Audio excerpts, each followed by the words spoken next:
우리 삶의 모든 자리에 예수님 주인 되시기를 축복합니다. 우리 시간 함께 기도하겠습니다. 우리 예배를 위하여 우리 기도하실 때에 오늘의 이 예배와 찬양이 주님의 기쁨 되게 하시고 예배를 통하여 나의 삶을 다스려 주옵소서. 한 주간에 지었던 죄와 불순종과 연약함 용서하여 주옵시고 오늘의 예배를 통하여 이 한 주를 살아갈 수 있는 새 힘과 능력 부어 주옵소서. 우리 함께 고백하며 우리 기도의 자리로 나아가겠습니다. 기도하겠습니다.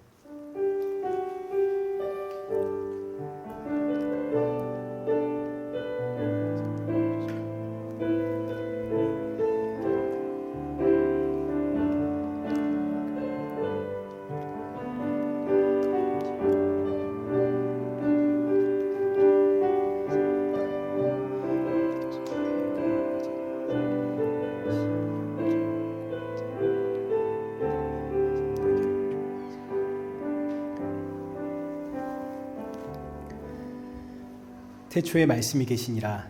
이 말씀이 하나님과 함께 계셨으니 이 말씀은 곧 하나님이시니라. 참 좋으신 하나님, 오늘 우리를 이 예배의 자리로 인도하심에 감사를 드립니다. 예배를 드릴수록 주님 오실 그날이 더욱 가까워졌음을 알고 더욱 나의 생명의 주이신 예수 그리스도를 의지하며 붙잡고 살아가는 우리 성도가 되게 하여 주옵소서. 오늘 예배 모든 순서 주관하여 주옵시고 이 한 주도 시험에 들지 않도록 붙들어 주옵시고 내 삶의 모든 상황과 환경을 통하여 십자가의 예수 그리스도를 증거하며 살아가는 우리 성도들 되게 하여 주옵소서. 예수님의 이름으로 기도드리옵나이다. 아멘. 우리 함께 신앙 고백하시겠습니다. 전능하사 천지를 만드신 하나님 아버지를 내가 믿사오며 그 외아들 우리 주 예수 그리스도를 믿사오니 이는 성령으로 잉태하사 동정녀 마리아에게 나시고 본디오 빌라도에게 고난을 받으사 십자가에 못 박혀 죽으시고 장사한 지 사흘 만에 죽은 자 가운데서 다시 살아나시며 하늘에 오르사 전능하신 하나님 우편에 앉아 계시다가 저리로서 산 자와 죽은 자를 심판하러 오시리라. 성령을 믿사오며 거룩한 공예와 성도가 서로 교통하는 것과 죄를 사하여 주시는 것과 몸이 다시 사는 것과 영원히 사는 것을 믿사옵나이다. 아멘.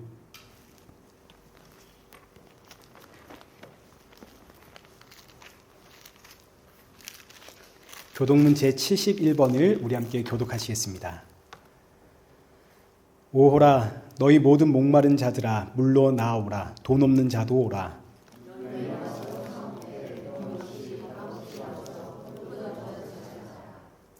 너희가 어찌하여 양식이 아닌 것을 위하여 은을 달아주며 내게 듣고 들을지어다. 그리하면 너희가 좋은 것을 먹을 것이며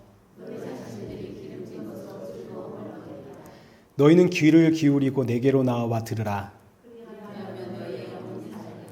내가 너희를 위하여 영원한 언약을 맺으리니 너희는 여호와를 만날 만한 때에 찾으라.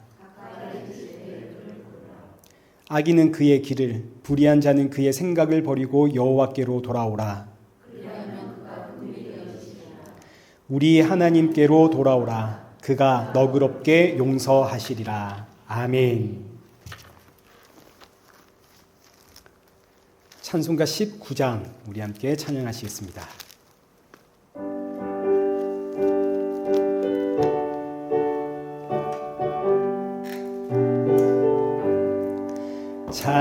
찬송하는 소리 있어 사람 기뻐하도다. 하늘 아버지의 이름 거룩하도다.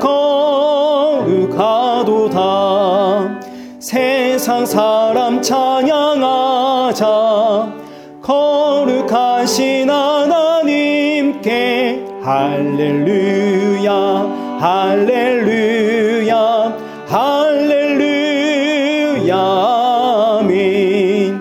하나님의 나라 권세 영원토록 있도다. 하나님의 영광 나라 거룩하도다.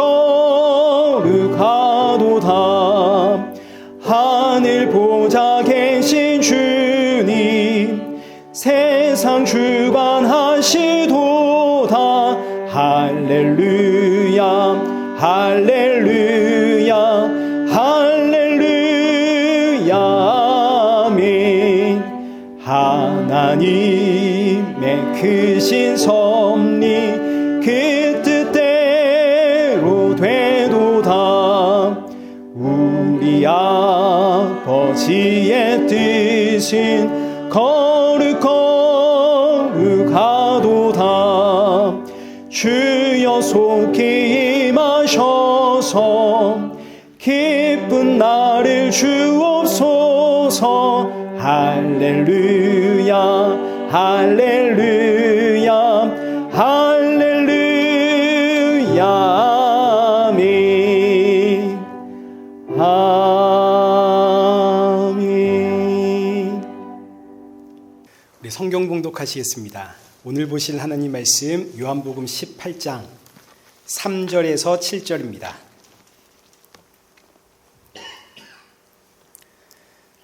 요한복음 18장 3절에서 7절 우리 한 절씩 교독하겠습니다. 유다가 군대와 대제사장들과 바리새인들에게서 얻은 아랫사람들을 데리고 등과 횃불과 무기를 가지고 그리로 오는지라.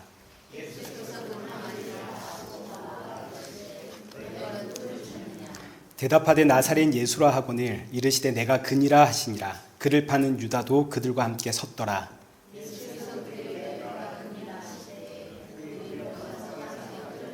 함께 읽겠습니다. 이에 다시 누구를 찾느냐고 물으신대 그들이 말하되 나사렛 예수라 하거늘. 아멘. 우리 교회 소식 알려드리겠습니다. 우리 다음 주 기도는 한혜주 권사님이신데 우리 한혜주 권사님 오늘 안 오셨네요. 네. 이제 주보가 지금 없는데 7월 30일 계속 광고한 것처럼 7월 30일에 소리엘 나눔 콘서트라고 해서 저희 교회에서 콘서트가 있을 예정입니다. 전도에 좋은 기회로 삼으면 참 좋겠습니다.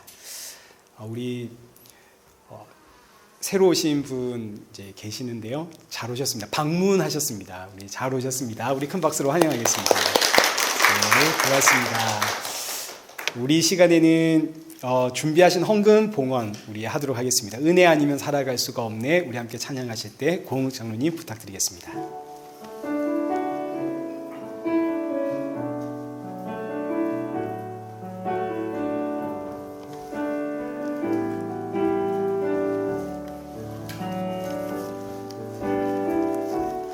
은혜 아니면 살아갈 수가 없네.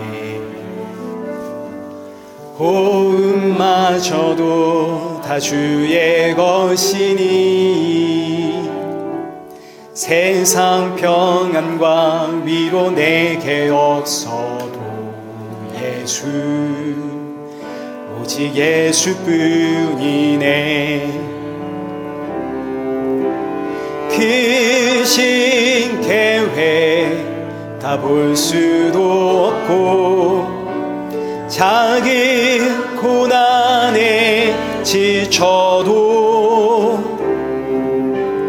주께 묶인 나의 모든 삶 버티고 견디게 하시네.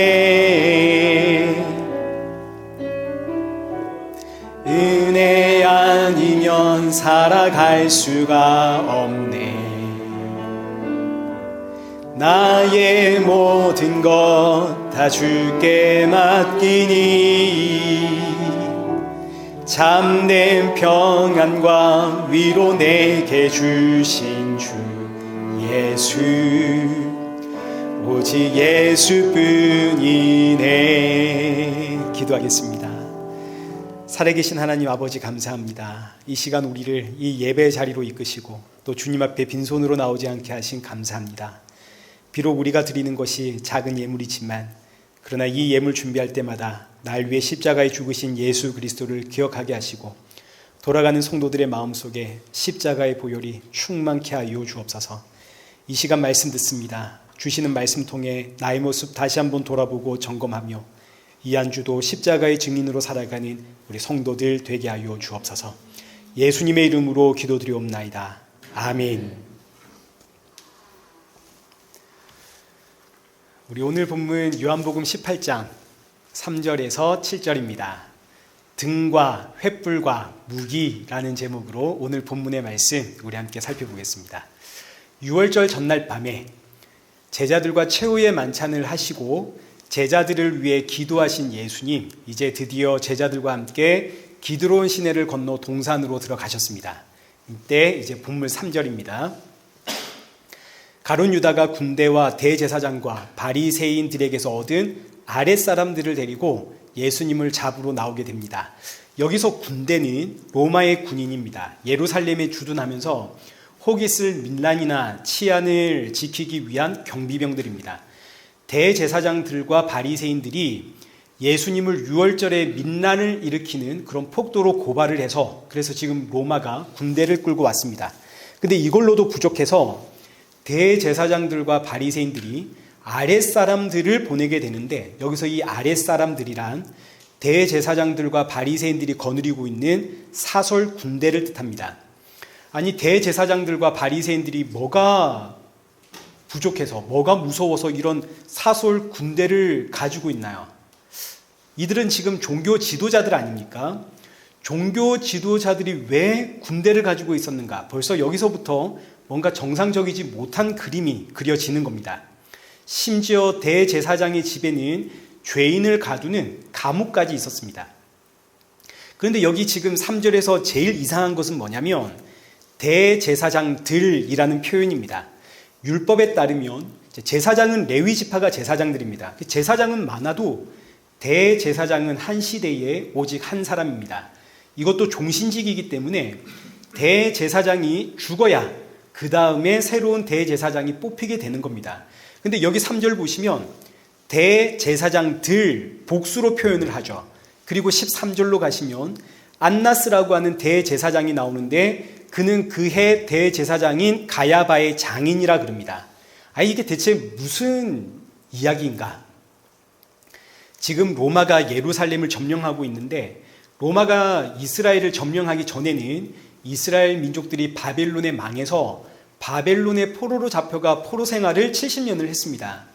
70년 동안 포로 생활을 하다가 느헤미야 시대에 드디어 자유를 얻고 예루살렘으로 돌아오게 되는데 이때 대제사장의 혈통들이 돌아오지를 않습니다. 대제사장들은 반드시 레위 지파 중에서도 아론의 혈통에서만 나와야 되거든요. 근데 이 아론의 혈통들이 바벨론 문명, 그 화려한 삶에 젖어가지고 그냥 바벨론에 눌러 앉게 됩니다. 레위 지파의 최고의 수장, 대제사장의 후손들이 예루살렘으로 돌아가지 않는데 레위 지파 제사장들이 예루살렘으로 돌아가겠습니까? 수많은 레위 지파도 그냥 바벨론에 눌러 앉게 됩니다. 제사장은 어느 시대를 막론하고 대접을 받거든요. 이들은 바벨론에서 누리는 삶을 포기할 수가 없었던 거죠. 예루살렘으로 가면 처음부터 다시 시작해야 되는 겁니다. 거기는 완전히 폐허가 된 땅이거든요. 성벽부터 지어야 되고 집도 세워야 되고 할 게 너무 많습니다. 그래서 돌아가질 않습니다. 물론 모두가 다 그랬던 건 아닙니다. 그 중에도 돌아온 사람들이 분명히 있습니다. 그러나 그때부터 약 400년 동안 돌아왔던 아론의 후손들과 레위 지파는 그 혈통을 유지를 못하고 또 레위 지파 홀로 제사장직을 감당하기에는 사람의 수가 턱없이 모자라게 되었습니다. 그러니 어떻게 해야 되나요? 제사장 될 사람을 뽑아야겠죠. 그래서 약 400년의 시간이 흐르면서 어느 순간부터 성직 매매가 시작이 되었습니다. 그러다가 로마 시대로 접어들면서 대제사장직까지 돈으로 거래가 되기 시작합니다. 로마의 입장에서는 로마의 법을 잘 지키고 로마의 순종적인 사람이 대제사장이 되어야 이스라엘 민족을 통치하기가 쉽죠. 이때 안나스라고 하는 사람이 돈으로 로마 총독에게서 대제사장직을 사게 됩니다. 근데 본인이 돈으로 대제사장직을 샀기 때문에 또 다른 누군가가 자신을 밀어내고 돈으로 대제사장직을 살 수도 있는 거죠. 그래서 대제사장 안나스가 자신의 권력을 유지하기 위해 사설 군대와 감옥까지 만들어 놓고 심지어 대제사장을 한 명 더 세우게 되는데 그게 바로 자신의 사위 가야바입니다. 자신이 대제사장직에서 밀려나도 자기 사위가 또 다른 대제사장이니까 권력이 유지된다 이거죠. 제사장이 이 모양이니까 백성들 사이에서는 우리가 하나님의 말씀대로 살지 않으니 하나님의 거룩한 백성인 우리가 지금 로마를 통해서 이런 수치를 당하는 것이다. 그래서 하나님의 말씀대로 살자, 이런 거룩한 운동이 일어나게 되는데 이 운동을 바리새 운동이라 그럽니다. 이 바리새 운동에 앞장서는 사람들을 이제 바리새파, 바리새인 이렇게 부르는 거죠. 자, 그러니 바리새인들과 제사장들은 함께 할 수가 없는 사람들입니다. 바리새인들이 볼 때 제사장은 제사장이 아니죠. 돈으로 성직을 매매한 사람이고, 대제사장은 로마와 결탁한 너무너무 타락한 사람입니다. 심지어 로마가 임명을 했습니다. 그런데 이 대제사장의 권세가 너무너무 대단하고 대제사장이 사설 군대까지 가지고 있으니까 바리새인들 어떻게 해야겠습니까? 이들과 맞서 싸우려면 본인도 힘이 있어야겠죠. 대제사장과 맞서기 위해서 이 바리새인들도 사설 군대가 있어야 되는 겁니다. 그래서 여기 오늘 본문 3절에 대제사장들이 나오고 바리새인들 그 밑에 아랫사람들, 사설 군대가 등장을 하는 겁니다. 자, 그럼 이제 보십시오. 바리새인들이 제사장 인정하지 않습니다. 제사장들도 율법으로 자신들을 비난하는 바리새인들 인정하지 않습니다. 근데 너무너무 재밌게도 안식일이 되면 바리새인들은 성전에 들어가서 이 제사장과 대제사장들이 집행하는 예배에 참석을 하게 되고, 제사장들은 하나님의 이름으로 이 바리새인들에게 평화와 샬롬을 선포하게 됩니다.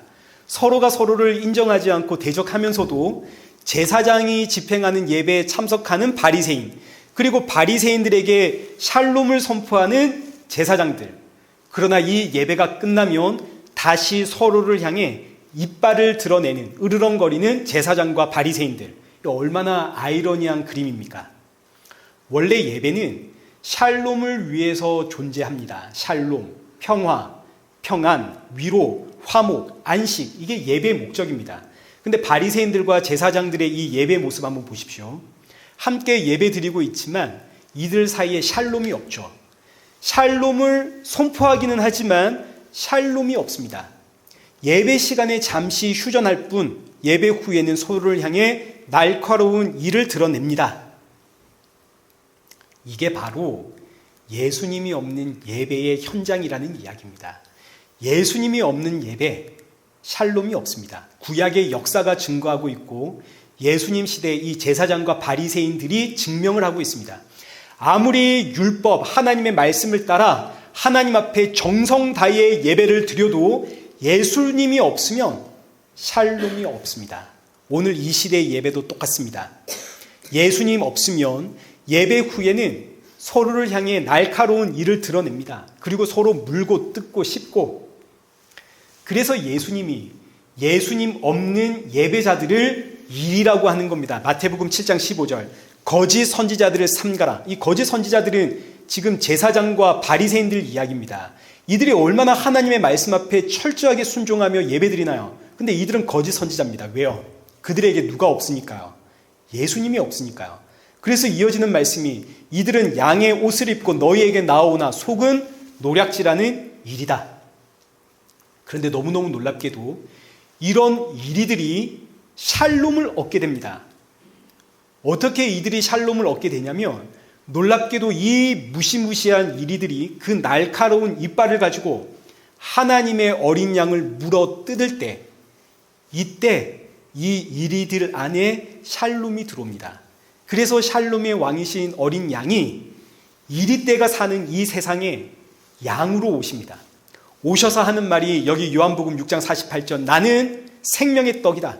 51절에 사람이 이 떡을 먹으면 영생하리라. 56절, 내 살을 먹고 내 피를 마시는 자는 내가 그 안에 거하고 나도 너희도 내 안에 거하고.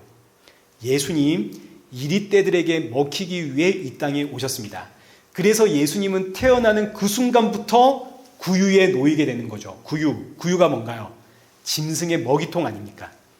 예수님 이리들이 사는 이 세상에 먹이로 오셔서 나를 먹어라, 내 살을 먹고 내 피를 마시라 하십니다. 그러자 사나운 이리떼들이 어린 양으로 오신 예수님을 물어뜯고 씹고 삼키게 되는데 이게 바로 십자가 사건입니다. 근데 너무너무 놀랍게도 이 십자가 사건을 통해서 예수님을 물어뜯는 이 이리들이 샬롬을 얻게 될 뿐만 아니라 이들이 하나님의 어린 양이 되고 하나님의 백성이 됩니다. 자, 그럼 보십시오. 예수님을 물어뜯음으로 하나님의 백성이 된 이리떼들은 뭘 알겠습니까?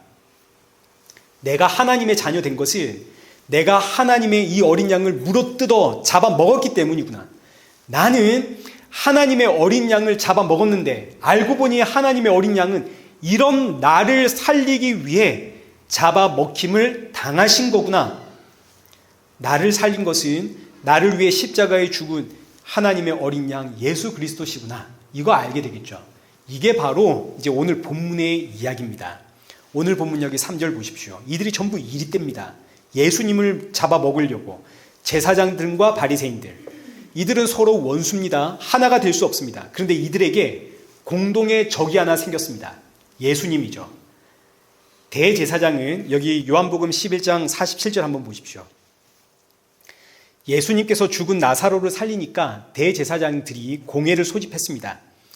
이에 대제사장들과 바리새인들이 공회를 모으고 이르되 이 사람이 많은 표적을 행하니 우리가 어떻게 하겠느냐. 만일 그를 이대로 두면 모든 사람이 그를 믿을 것이요 그리고 로마인들이 와서 우리 땅과 민족을 빼앗아가리라 하니 그 중에 한 사람 그 해의 대제사장인 가야바가 그들에게 말하되 한 사람이 백성을 위하여 죽어서 온 민족이 망하지 않게 되는 것이 너희에게 유익한 줄을 생각하지 아니하는도다. 53절 이날부터 그들이 예수를 죽이려고 모의하니라. 대제사장이 보니까 예수님이 수많은 표적을 행하는데 심지어 죽은 자까지 살려냅니다. 가만 내버려 두면 모든 사람이 그를 믿을 것이고 사람들이 그를 믿게 되면 제사장들, 성직자들은 어떻게 됩니까? 사람들이 예수님 믿으면 더 이상 이 땅에 제사장이 있을 이유가 없어지는 겁니다. 그래서 본심은 여기 48절에 만일 그들 이대로 두면 모든 사람이 그를 믿을 것이다. 이건 본심이고 핑계는 뭐냐면 그러면 로마인들이 우리 땅과 민족을 빼앗아갈 것이다. 이거하고 무슨 상관이 있나요? 전혀 상관이 없지만 핑계를 이렇게 대는 겁니다. 핑계를 대고 그러니 저 예수를 죽이자. 사실상 자신들의 지위와 자신들의 이 자리를 위협하는 예수를 죽이자. 이렇게 대제사장들은 예수님의 원수가 됩니다. 바리새인들은 자신들이야말로 하나님의 말씀에 순종하고 하나님의 말씀대로 살아가는 사람들이다. 자부를 하죠. 신앙의 순수성을 점점 잃어가는 이 시대의 모습에 분개해가지고 우리의 신앙을 지키자, 하나님의 말씀을 지키자 하고 일어난 민족의 신앙의 수호자들입니다. 근데 예수님께서 이 바리새인들을 공격하시는데 뭐라고 공격하시냐면 당시 바리새인들에게는 세 가지의 특징이 있습니다. 첫째는 구제, 둘째는 기도, 셋째는 금식. 예수님께서 이 바리새인들의 모습을 아주 정면으로 지적을 하시는데 여기 마태복음 6장 2절 한번 보십시오. 너희는 구제할 때에 나팔을 불지 마라. 바리새인들은 구제할 때 나팔을 크게 불었습니다. 나팔 부는 이유는 내가 지금 구제를 하고 있습니다. 날 좀 보십시오. 이런 이야기 아닙니까? 근데 예수님은 이게 바로 외식이다. 외식이라고 하는 의미는 신앙으로 나를 치장한다 이런 뜻입니다. 자신의 영광을 위해서 신앙적 행위로 나를 치장한다. 여기 5절에서는 바리새인들이 기도를 하는데 바리새인들은 회당과 큰 거리에 서서 기도한다 이겁니다. 길을 가다가 너무너무 기도가 하고 싶어가지고 갑자기 하나님의 무지막지한 은혜가 나를 덮쳐가지고 걸어가다 말고 서서 기도한다 이거죠. 그러나 이거 역시 사람들에게 보이기 위한 자기 치장이다, 외식이다. 16절에서는 바리새인들의 금식을 지적하는데 금식할 때 슬픈 기색, 사람들에게 보이려고 얼굴을 흉하게 만들더라. 너 얼굴이 왜 그러니? 내가 요즘 금식을 해서 그래. 나 금식하고 있다는 티를 내는, 이것도 역시 신앙으로 자신을 치장하는 외식이다. 근데 이것뿐만이 아닙니다. 마태복음 23장에서는 아주 대놓고 바리새인들을 겨냥해서 말씀하시는데 13절 화 있을진저 외식하는 서기관들과 바리새인들이여 너희는 천국 문을 사람들 앞에서 닫고 너희도 들어가지 않고 들어가는 자도 들어가지 못하게 하는도다. 15절 화 있을진저 서기관들과 바리새인들이여, 너희는 교인 한 사람 얻기 위하여 바다와 육지를 두루 다니다가 생기면 너희보다 배나 더 지옥 자식이 되게 하는도다. 그러면서 33절에 이 뱀들아 독사의 새끼들아, 너희가 어떻게 지옥의 판결을 피하겠느냐. 바리새인들에게 얼마나 험한 말씀을 하시는지, 독소를 퍼붓죠. 신앙으로 자기의 잘났음을 드러내고 신앙으로 자신을 막 치장하는 사람들, 이런 사람들은 이런 욕을 먹어야 된다 이거죠. 예수님의 표현으로 하자면. 바리새인들이 얼마나 화가 나겠습니까? 창피할 뿐만 아니라 사람들을 손흥동시켜가지고 우리를 헐뜯는 예수, 가만둘 수가 없죠. 그러던 어느 날 기가 막힌 기회가 한번 생겼습니다. 여기 마태복음 12장 9절 이하의 말씀 보시면 안식일에 예수님이 회당에 들어가는데 그 회당에 손 마른 사람이 있는 겁니다. 이때 바리새인들이 예수님께 질문을 하는 거죠. 10절에 안식일에 병 고치는 게 옳습니까?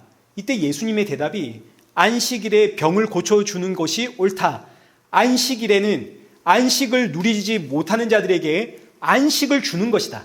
그러고는 손 마른 자의 손을 고쳐주십니다.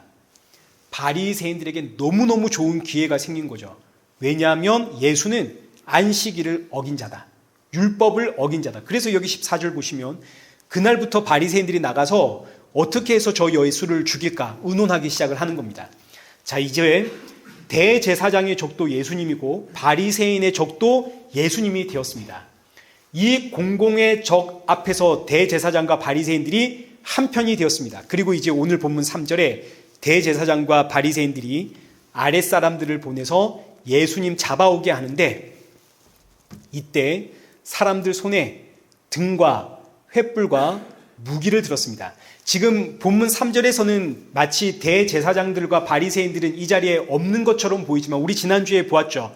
누가복음과 마태복음 다른 성경에서는 대제사장과 바리새인들도 함께 이 자리에 있었던 겁니다.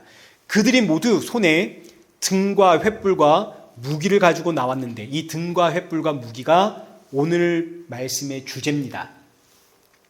먼저 등과 횃불이라는 단어가 아주 의미심장합니다. 등과 횃불은 뭐하는 도구입니까? 어둠을 밝히는 도구죠. 빛입니다. 빛. 어둠을 물리치는 빛. 근데 이 빛을 가지고 누구를 잡으러 왔나요? 예수님 잡으러 왔죠. 근데 예수님은 여기 요한복음에 보니까 뭔가요? 참빛입니다. 참빛. 세상의 빛을 가지고 참빛을 잡으러 왔습니다. 요한복음 1장 9절 참빛 곧 세상에 와서 각 사람에게 비추는 빛이 있었나니 그가 세상에 계셨으며 세상은 그로 말미암아 지은 바 되었으되 세상이 그를 알지 못하였고 자기 땅에 오매 자기 백성이 영접하지 아니하였으나.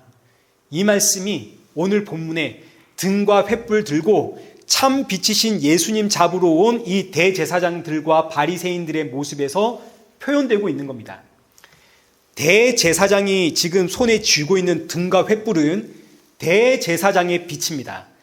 자신의 어둠을 물리쳐주는 빛, 자신을 밝혀주는 빛, 자신을 이 세상에서 지켜주는 빛, 이 빛이 대제사장에게 있어서는 권세입니다.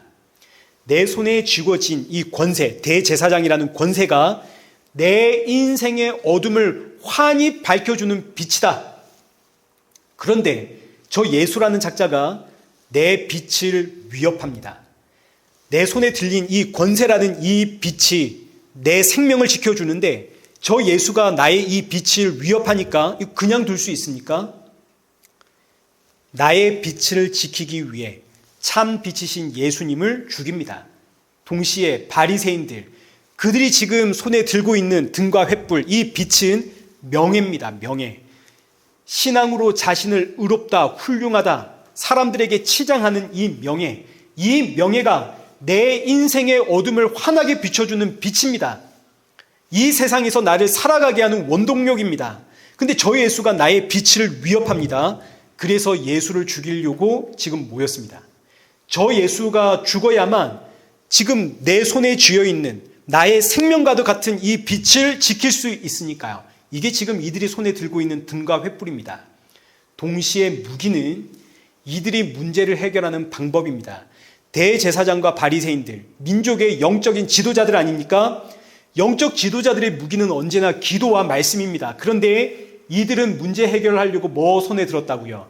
무기, 그러나 너무나 안타깝게도 이것이 교회의 역사이고 이 세상의 역사입니다. 이 세상이 자신의 빛을 지키기 위해 참 빛이신 예수님 죽이고 또 이 땅에서의 문제를 해결하기 위해 손에 무기를 드는 것은 너무너무 당연한 것이지만 안타깝게도 교회 역시 자신들의 빛을 지키려고 손에 무기를 듭니다. 힘이 있어야 우리 교회, 우리의 빛을 지킬 수 있다. 여기서 빛이 예수님은 아닌 거죠. 그래서 교회마다 그렇게 성장을 부르짖고 사람을 모으고, 사람이 힘이니까요. 한국 교회의 담임 목사 청빙 어떻게 되는지 아십니까? 아무리 누가 뭐라 해도 부동의 1순위는 교회 성장시킬 수 있는 목사입니다. 그 다음에 2순위가 바로 명예입니다. 목사의 명예. 어떤 논문을 썼냐, 어떤 책을 썼냐, 어떤 학위를 가졌는가. 저 같은 사람은 명함도 못 내밉니다. 인간의 한계입니다. 죄 중에서 태어났기 때문에 여기서 벗어나질 못합니다. 우리 교회도 다르지 않습니다. 그래서 예수님이 십자가로 가시는 겁니다. 예수님이 죽지 않으면 이런 인생들 구원할 방법이 없습니다. 오늘 저와 여러분 한번 돌아보십시오. 오늘 우리는 손에 무슨 빛 들었나요? 예수님이 나의 빛입니다. 고백은 했지만 그러나 정작 우리 손에 들린 것은 이 세상의 등과 횃불입니다. 이 세상에서 살아가기 위해서, 이 세상에서 성공하기 위해서 정작 내 손에 들린 건 이 세상이 만든 등과 횃불이라고요. 예수님이 내 인생의 문제의 해결입니다. 고백은 했지만 정작 내 문제 해결하기 위해서 내가 손에 쥔 것은 이 세상의 무기입니다. 저와 여러분이 일입니다. 손에 등과 횃불과 무기 쥐고 있는 대제사장들과 바리새인들이 바로 저와 여러분입니다. 우리가 이걸 부인할 수가 없습니다. 그래서 예수님 십자가에서 죽으시는 거죠. 이것 말고는 저와 여러분을 구원할 방법이 없기 때문에. 그래서 본문 4절입니다. 4절 보십시오. 예수님께서 그 당할 일을 다 아시고 나아가 이르시되 너희가 누구를 찾느냐? 이 땅에서의 성공, 내가 나를 지키기 위해 손에 등과 횃불과 무기를 든 자들, 이들 앞에서 예수님 그들의 마음을 다 알고 그들의 중심을 다 알고 그들 앞에 서서 너희가 누구를 찾느냐? 저는 이 말씀이 정말 저에게 얼마나 감동이고 은혜인지 모릅니다. 예수님이 나를 아십니다. 지금 내가 손에 등과 횃불과 무기를 쥐고 있다는 거 예수님이 너무너무 잘 아십니다. 예수님 앞에서 내 뜻과 내 소원을 꺾지를 않고 이 땅에서의 내 소원 이루려고 등과 횃불과 무기를 꽉 쥐고 있는 나를 예수님이 아시고 그 예수님이 나에게 너 누구를 찾느냐? 이 말씀이 저에게 감동이고 감격을 주는 이유는 이 말씀이 우리에게 질책이나 책망의 말씀이 아니기 때문입니다. 5절과 6절 보십시오. 5절 보십시오. 예수님의 질문 앞에 우리는 나사렛 예수 찾는다. 지난주에도 말씀을 드렸지만 나사렛은 열심당원의 본거지입니다. 나사렛 예수라는 말은 열심당의 예수, 폭도의 괴수를 찾으러 왔다, 잡으러 왔다 이런 이야기입니다. 근데 동시에 이 말씀은 성경 말씀의 성취입니다. 구약 성경에는 나사렛이라는 동네가 없습니다. 그러나 메시아를 예언한 선지자들은 메시아는 나사렛 사람이다라고 예언을 했습니다. 여기 마태복음 2장 23절 한번 보십시오. 나사렛이란 동네에 가서 사니 이는 선지자로 하신 말씀에 나사렛 사람이라 칭하리라 하심을 이루려 하심이라. 여기서 선지자가 메시아는 나사렛 사람입니다 하고 예언을 했습니다. 여기서 나사렛이라고 하는 단어가 가지라는 뜻입니다. 가지. 이 말씀이 어디로 이어지냐면 이사야 11장 1절입니다. 이새의 줄기에서 한 싹이 나며 그 뿌리에서 한 가지가 나서 결실할 것이요. 이사야 선지자가 메시아 예언을 했는데 메시아는 이새의 줄기, 그 뿌리에서 나오는 한 가지다. 이 가지가 메시아다. 이 가지가 바로 나사렛입니다. 나찌르라고 해서 나사렛. 그래서 메시아를 나사렛 사람이다 이렇게 이야기를 하는 겁니다. 이 말씀의 성취가 어떻게 이어지냐면 오늘 본문 5절에 손에 등과 횃불과 무기를 들고 예수님 앞에 서서 우리는 나사렛 사람 찾으러 왔다. 나사렛 예수 잡으러 왔다. 여기서 성취가 되는 거죠. 이들은 폭도의 두목 잡으러 왔지만 성경은 이들의 입술을 통해서 예수 그리스도가 바로 선지자가 예언한 나사렛 사람, 나사렛 예수, 메시아다. 언어 유희입니다. 이제 앞으로 이런 언어 유희들이 18장부터 시작해서 19장까지 계속 이어집니다. 예수님이 하나님의 아들이고 메시아고 유대인의 왕이고 예수님이 그리스도시고 이런 이야기들이 예수님을 죽이려고 하는 무리들의 입술을 통해서 끊임없이 증거가 됩니다. 언어 유희로 표현이 되는 거죠. 빌라도와 대제사장과 바리새인들, 예수님을 조롱하고 모욕하기 위해서 막말을 던지는데 놀랍게도 그 말들이 전부 예수님이 메시아라는 것을 증거하는 구약 성경의 성취가 됩니다. 여기 본문 5절에서도 나사렛 예수 잡으러 왔다. 이 말씀이 저들은 폭도를 잡으러 왔다 이렇게 표현한 것이지만 저들의 입술을 통해서 구약 선지자들이 예언한 그 예언, 이새의 뿌리에서 나온 한 가지 나사렛 사람이라는 이 메시아가 예수님이라는 이것이 선포가 되는 거죠. 자, 이제 나사렛 사람을 찾으러 왔다라는 이 사람들에게 예수님께서 내가 그니라 라고 말씀을 하십니다. 우리말로는 여기서 내가 그니라 라고 번역을 했지만 사실 이 문장이 불완전한 문장입니다. 나는 이다, 직역을 하자면 나는 이다, 주어 나는 서술어 이다, 이 사이에 들어갈 보호가 없습니다. 나는 무엇이다, 이렇게 해야 문장이 완성이 되는 것인데 그냥 나는 이다, 이 문장이 그 유명한 에고 에이미, 하나님을 뜻하는 표현입니다. 모세가 광야 불붙은 떨기나무에서 하나님을 만나게 되는데 하나님께서 모세에게 자신의 이름을 알려주죠. 그때 알려주신 이름이 바로 여기에 기록된 나는 나다, 에고 에이미, 나는 이다. 이걸 이제 우리 성경에서는 나는 스스로 있는 자다라고 번역을 했습니다. 그러나 사실은 이게 번역이 안 되는 문장입니다. 나는 이다, 이런 뜻이거든요. 이 문장을 히브리어로 읽으면 야훼, 여호와가 됩니다. 우리가 구약 성경에서 여호와 하나님 그 여호와가 다 이겁니다. 나는 이다, 에고 에이미. 그리고 이거를 그리스어로 번역한 70인 역에서는 퀴리오스, 주라는 의미로 번역을 했습니다.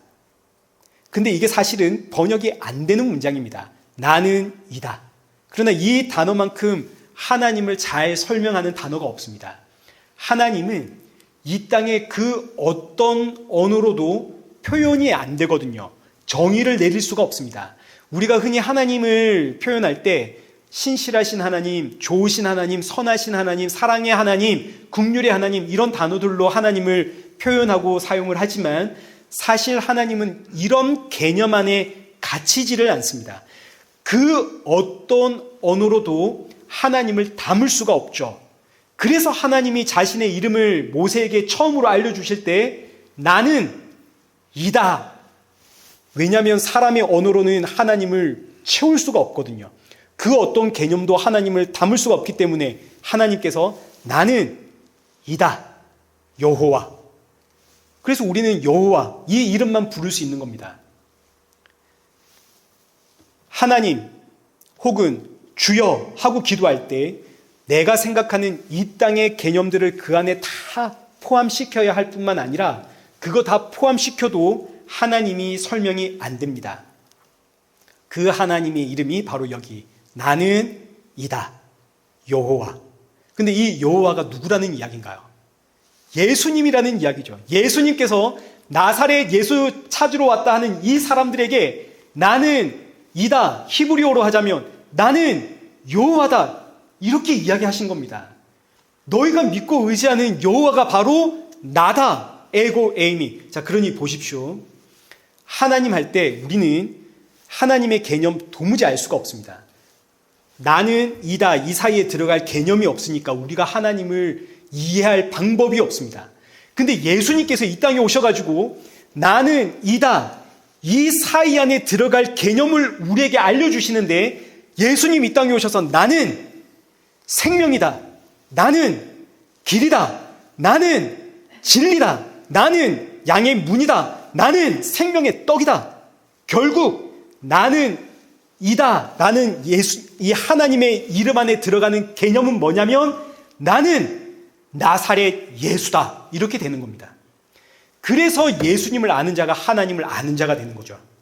하나님 하면 절대 우리가 하나님을 모릅니다. 알 수가 없습니다. 그래서 보이지 않는 하나님의 형상으로 예수님이 이 땅에 오셔서 우리에게 하나님을 알리시는데 우리는 그 예수님을 통해 하나님을 알게 되고 그 하나님은 바로 나를 살리려 십자가에 죽으시고 부활하시고 다시 오시어 영벌과 영생으로 우리를 심판하시는 하나님 되는 거죠. 우리가 이 하나님을 아는 겁니다. 이렇게 예수님께서 자신의 정체를 밝히 드러내니까 여기 6절 그들이 물러가서 땅에 엎드러지는지라. 예수님이 내가 여호와다 이러니까 사람들이 전부 땅에 엎드려졌습니다. 여기서 엎드려졌다라는 의미는 쓰러졌다, 땅에 추락했다 이런 뜻입니다. 사람들이 갑자기 우르르 하고 쓰러진 겁니다. 예수님이 내가 여호와다 하실 때에 초자연적인 힘에 의해 모인 무리들이 전부 땅에 엎어졌습니다. 예수님이 자신의 정체를 밝히니까 그 신적 권위에 의해 사람들이 다 쓰러졌다 이거죠. 이 장면은 예수님이 힘이 없어서 이들에게 잡힌 게 아니라는 이야기입니다. 그 누구도 예수님을 잡을 수가 없죠. 하나님이신데요. 예수님이 스스로 잡혀주신 겁니다. 그럼 이제 여러분 보십시오. 예수님이 나는 이다. 사람들이 우르르 쓰러졌습니다. 그럼 그 다음에 어떤 일이 일어나야겠습니까? 손에 등과 횃불과 무기를 든 사람들이 예수님의 선포 앞에 우르르 쓰러졌으면 그 다음은 이 손에 든 거 다 버리고 예수님 앞에 엎드려 회개해야 되는 거 아닙니까? 그것도 아니면 깜짝 놀라서 뒤돌아 도망가든지. 근데 너무너무 놀랍게도 이어지는 말씀 여기 7절 보시면 이 신적 권위 앞에 예수님이 또 한 번 묻습니다. 누구를 찾느냐?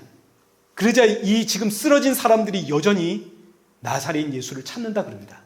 이게 여러분 무슨 이야기 같습니까? 이들은 여전히 손에 등과 횃불과 무기를 버리지 않았다 이런 이야기입니다. 잘 보십시오. 이게 바로 저와 여러분의 모습입니다. 우리가 우리의 등과 횃불과 무기를 손에 쥐고 예수님 만나러 나왔습니다. 내 뜻과 내 소원과 내 문제 해결하려고 예배의 자리를 찾았습니다. 예수님 앞에 나왔죠. 예수님이 너희는 누구를 찾느냐? 이 말씀 앞에 우리가 다 엎드려졌습니다. 아, 맞아. 예수님이 나의 생명의 빛이지. 예수님이 나를 창조하신 하나님이시지. 예수님 십자가에 죽으셨지. 그 십자가라는 신적 권위 앞에 우리가 납작 엎드려졌습니다. 그러면 이제 회개하고 교회 올 때 들고 왔던, 쥐고 왔던 이 등과 횃불과 무기 버려야 될 거 아닙니까? 근데 너무너무 놀랍게도 우리가 예배 후에 이 예배당 나갈 때 우리는 손에 여전히 등과 횃불과 무기 꽉 쥐고 나갑니다.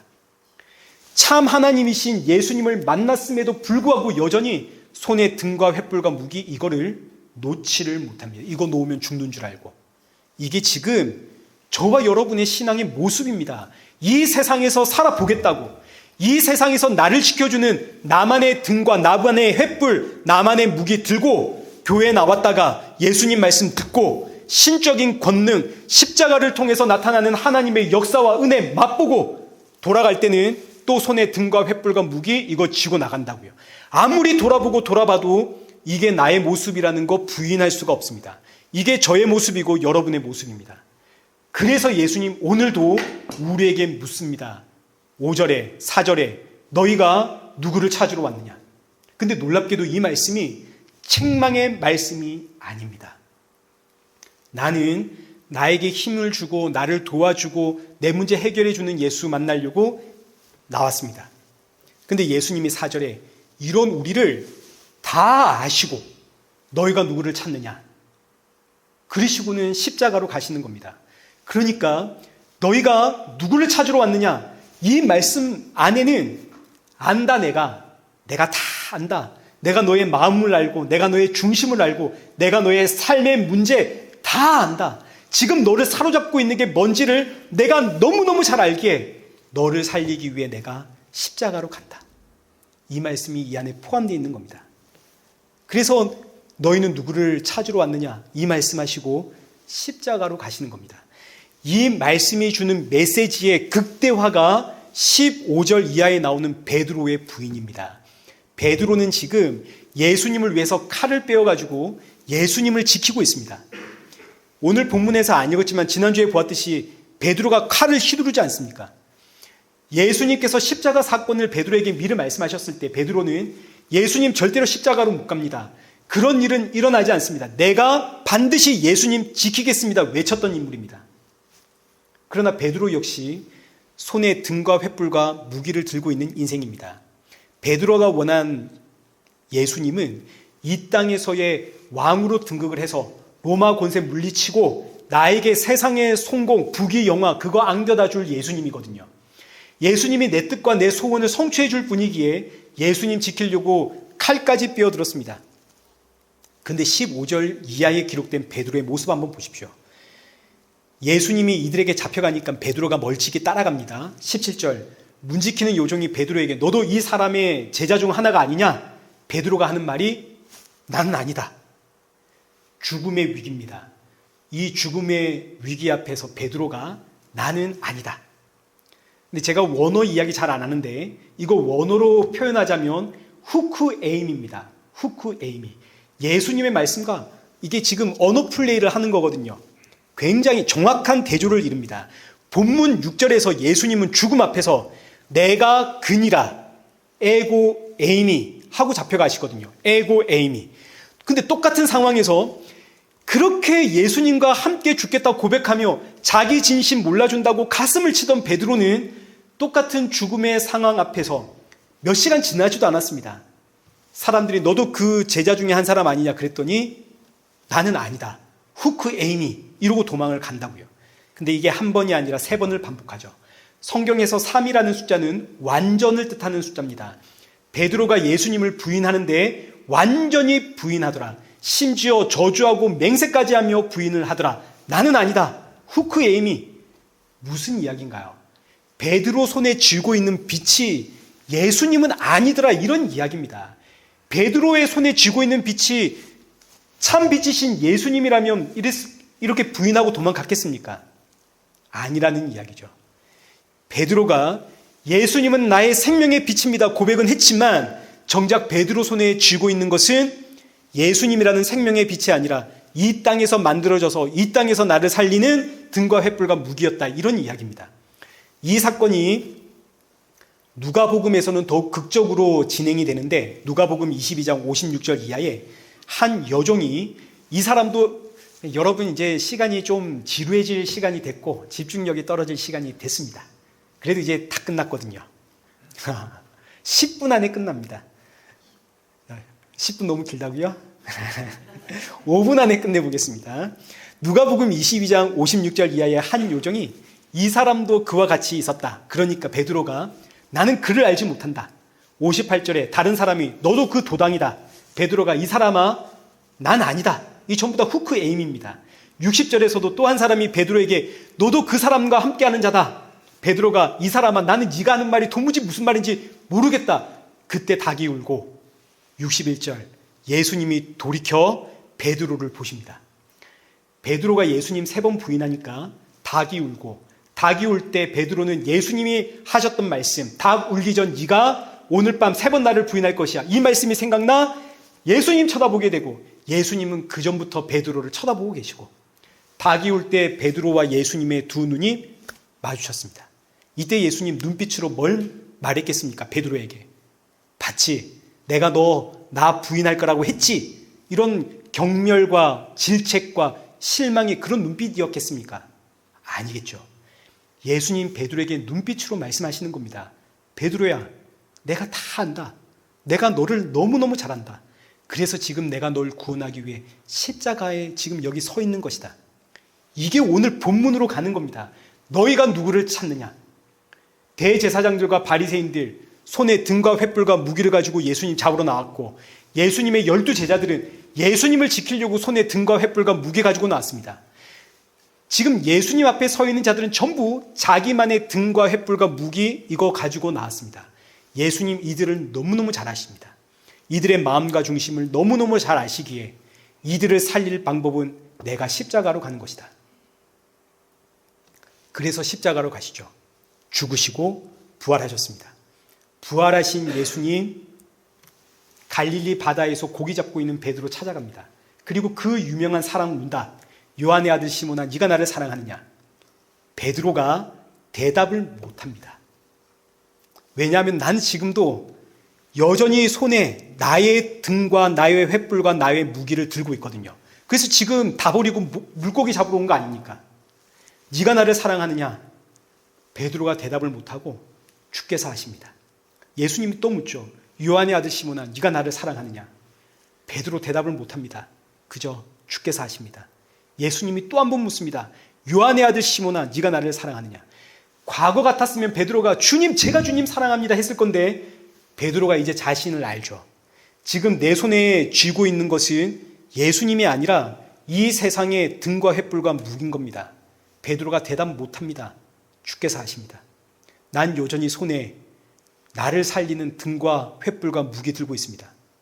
근데 너무너무 놀랍게도 예수님은 이런 베드로에게 됐다.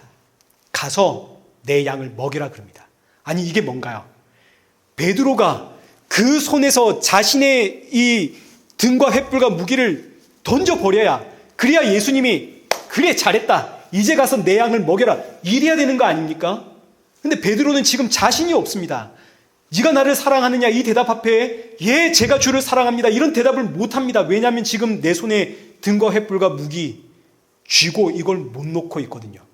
근데 예수님은 이제 됐다. 너 가서 이제 내 양을 먹여라 이런다고요. 무슨 이야기인가요? 사람은 절대로 이 손에서 세상이 내 손에 쥐어준 등과 횃불과 무기를 내려놓을 수가 없는 인생이다 이런 뜻입니다. 근데 이제는 그렇기에 나는 이런 나를 살리기 위해 십자가에 죽으신 예수님을 바라보게 됩니다. 지금 내 손에 이 등과 횃불과 무기가 쥐어져 있기 때문에 예수님을 믿기에 내 손에서 이 세상의 등과 횃불과 무기를 전부 버렸습니다. 이건 새빨간 거짓말입니다. 이게 이럴 수가 없습니다. 오죽하면 사도 바울조차 내 안에 하나님의 법과 죄의 법이 있는데 죄의 법이 자꾸 하나님의 법을 이기니까 오라 나는 공고한 사람이로다. 이 사망의 몸에서 누가 나를 건져내랴 탄식을 했겠습니까? 예수님이 나를 찾아오고 믿음이 내 안에 임했어도 나는 여전히 이 땅에서 나를 살리는 등과 횃불과 무기 내려놓지를 못합니다. 그러나 그렇기 때문에 이제는 예수님이 죽으셨다는 사실을 알게 됩니다. 이게 바로 성령의 역사이고 성도의 신앙입니다. 과거에는 내가 손에 쥐고 있는 이 등과 횃불과 무기로 내가 나를 살리려고 무지막지하게 휘둘렸습니다. 베드로처럼 칼을 빼어들고 막 내리쳤습니다. 이 무기로 예수님을 물어뜯었죠. 십자가에 예수님 죽였습니다. 근데 내가 물어뜯은 그 예수가 내 안에서 생명으로 역사하기 시작했습니다. 예수님이 생명으로 역사하니까 이제 내 손에 들린 이 등과 횃불과 무기는 나를 살리기 위해 십자가에 죽으신 예수 그리스도를 바라보게 하는 은혜의 방편이 되었습니다. 여러분 이게 이 등과 횃불과 무기가 사라지면 나는 내가 잘난 줄 압니다. 그래서 예수님 나를 찾아오시고 성령으로 나에게 임하셨을 때에 내 손에 들고 있는 이 등과 횃불과 무기 빼앗아가지 않는 겁니다. 안 빼앗아갑니다. 내려놓음이라는 이야기 있죠. 내려놔야 된다. 못 내려놓습니다. 그거 내려놓으면 말이 안 되죠. 못 내려놓기에 예수님 바라보게 한다고요. 오늘도 우리는 다 손에 내가 나를 살리기 위한 등과 횃불과 무기 쥐고 나왔습니다. 그러나 이게 있기에 예수님 바라봅니다. 너도 나도 손에 각자의 무기를 들고 이 예배당 안에 들어왔지만 이런 나를 살리기 위해 십자가에 죽으신 예수님을 바라보니까 이런 손에 무기를 들고 있는 이런 너와 나 사이에 샬롬이 생깁니다. 과거에는 각자 자신의 등과 횃불과 무기 가지고 서로를 이해를 못했습니다. 이를 드러내다가 예배 시간에는 잠시 거룩한 척 앉아서 타협을 하지만 예배 후에는 당을 짓고 싸웁니다. 그러나 이제는 내 손에 들린 이 무기와 횃불을 보면서 이런 나를 살리기 위해 십자가에 죽으신 예수님 바라보니까 세상에 이해되지 않을 일이 없습니다. 너도 죄인이고 나도 죄인이구나. 그래서 예수님이 십자가에 죽으셨구나. 서로 손에 들린 무기를 보면서 예수님을 바라보게 되니까 샬롬이 생깁니다. 그래서 예수님이 샬롬의 왕이고 교회의 머리가 되시고 저와 여러분이 예수 그리스도 안에서 한 몸으로 지어져 가는 거죠. 우리는 지금도 손에 등과 횃불과 무기를 쥐고 있다는 거 여러분 잊어버리지 마십시오. 우리는 내 이익과 유익을 위해서 예수님까지도 팔아버리는 베드로처럼 나는 아니다, 후쿠 에이미를 외치는 우리 그런 인생입니다.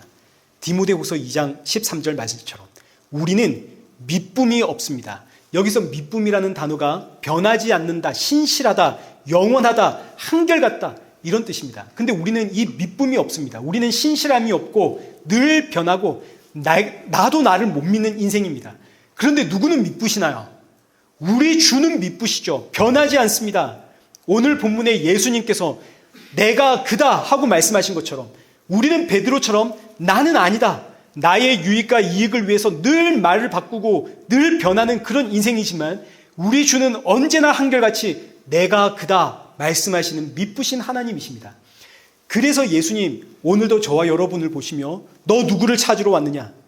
이 질문 안에는 안다, 내가 너를 너무너무 잘 안다, 너의 마음과 중심과 지금 너를 사로잡고 있는 너의 문제 내가 너무너무 잘 알기에 십자가에서 죽었다 하시는 겁니다.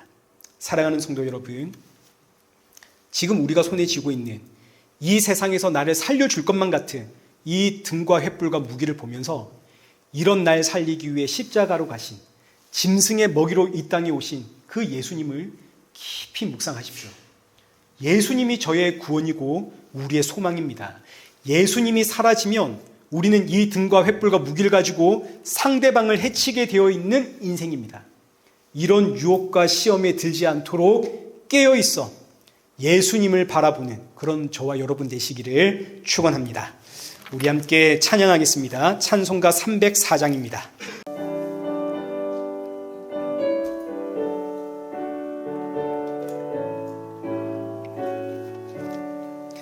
그 크신 하나님의 사랑 말로 다 형용 못하네. 저 높고 높은 별을 넘어 이 낮고 낮은 땅 위에 죄범한 영혼 구하려 그 아들 보내사 화목제물 삼으시고 죄 용서하셨네. 하나님 크신 사랑이 측량다 못하네. 영원히 변치 않는 사랑 성도여 찬양하시. 괴로운 시절 지나가고 땅 위에 영화 쇠할 때 주 믿지 않던 영혼들 긴 소리 외쳐 울어도 주 믿는 성도들에게 큰 사랑 베푸사 우리의 죄 사했으니 그네 잊을까. 하나님 크신 사랑이 측량다 못하네. 영원히 변치 않는 사랑 성도여 찬양하시. 하늘을 두루마리 삼 바다를 먹물 삼아도 한없는 하나님의 사랑 다 기록할 수 없겠네. 하나님의 크신 사랑 기어치 닿았을까. 저 하늘 높이 쌓아도 채우지 못하리. 하나님 계신 사랑이 증량다 못하네.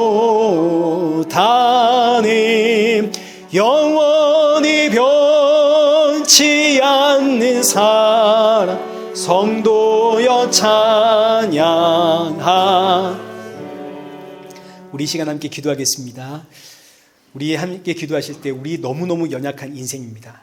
세상의 문제 앞에서 너무나 쉽게 무너지고 또 기도하고 있지만 여전히 내려놓지 못하고 내 손에 들린 것은 세상의 등과 횃불과 무기, 세상의 방법입니다.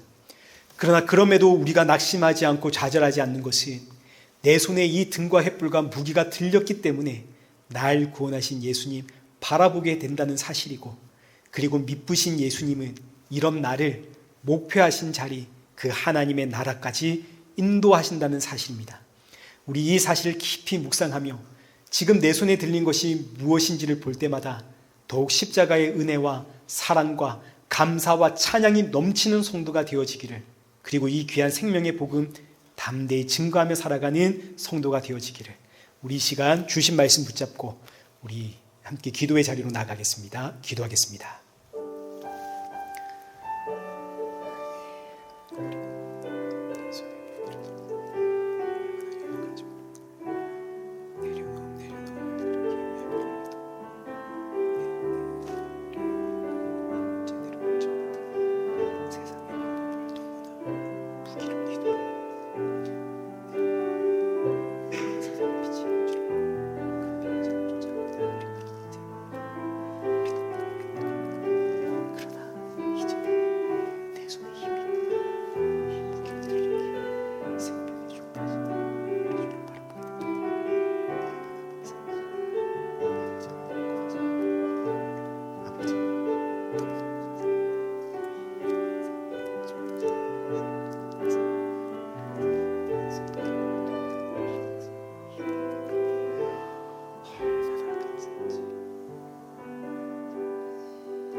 살아계신 하나님 아버지, 우리 너무너무 연약합니다. 날마다 세상의 유혹과 시험 앞에서 넘어집니다. 기도하면서도 내 손에 들려있는 등과 횃불과 무기 내려놓지 못하는 인생입니다. 그러나 그렇기에 이런 날 구원하기 위해 십자가에 죽으신 예수님 바라보게 하시니 감사합니다. 그렇기에 내가 가지고 있는 모든 것들이, 그것이 나의 너무너무 연약한 부분이라 할지라도 은혜임을 고백합니다. 나의 헛된 것, 나의 모자란 것, 나의 연약한 것이 전부 생명의 주를 바라보게 하는 도구가 되기에 날이 가면 갈수록 이런 내 모습 보며 더욱 감사와 찬양이 넘치는 성도가 되게 하여 주옵시고, 나에게 이 평안과 안식과 쉼을 주신 생명의 복음을 사랑하는 가족과 이웃들에게 담대히 증거하는 이 사명 잘 감당할 수 있도록 이 한 주도 우리에게 성령의 충만함 부어 주옵소서. 예수님의 이름으로 기도드리옵나이다. 아멘. 이제는 우리 주 예수 그리스도의 은혜와 성부 하나님의 크신 사랑과 성령 하나님의 위로교통 충만하심이 나의 나된 것이 은혜임을 고백하며 내 모습 이도를과 주가 나에게 주신 최고의 사랑임을 고백하며 나의 연약함을 자랑하는 우리 일회교회와 성도들과 온 세계 교회 머리머리 위에 이제로부터 영원토록 함께 있을지어다. 아멘.